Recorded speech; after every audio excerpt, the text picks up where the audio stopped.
যে কোনো বিষয়ে শিক্ষিত বা অশিক্ষিত লোকের থেকে আধা শিক্ষিত লোক খুবই ভয়ানক।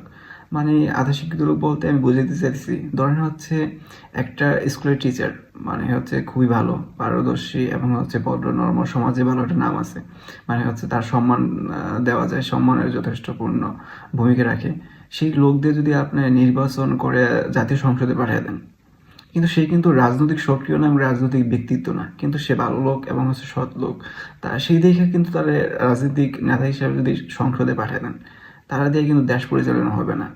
মানে সে কিন্তু দেশের ভাবমূর্তি ভালোভাবে ধরতেও পারবে না। তারা দিলে দেখবেন কি 5 বছরের জায়গায় 2 বছরে দেশ ধ্বংস হয়ে যাবে।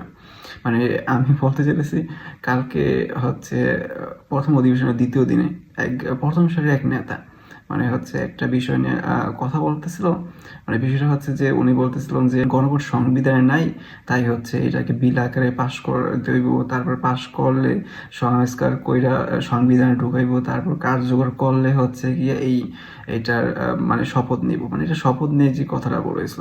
তো এইটা যখন উনি বলতেছিলেন তখন দেখুন পিছন থেকে ওনার পরের যে সারির লোকগুলো ছিল, মানে ওইগুলো হচ্ছে আধা শিক্ষিত, ওগুলো হচ্ছে কি দেখি টেবিল চাপাইতেছিল, মানে ওনাকে টেবিল চাপড়ায় হচ্ছে সমর্থন দিতেছিল।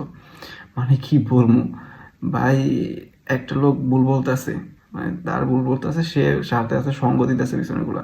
উনি তো এমনি ভুল বলতেছে যে গণভোট হচ্ছে জনগণের সরাসরি রায়, মানে জনগণ সরাসরি মতামত দিতেছে। যেমন হচ্ছে সরাসরি মতামত দিয়ে আপনাদের হচ্ছে সংসদে পাঠাইছে, ঠিক তেমনই গণভোট হচ্ছে সরাসরি একটা মতামত। জাতীয় কোনো বিষয়ে সিদ্ধান্ত বা পরিবর্তনের জন্য জনগণের সরাসরি যেই ম্যান্ডেট ভোট দেওয়া হয়, মানে ভোট নেয়, এটা নির্বাচন কমিশন নেয়, ঠিক আছে?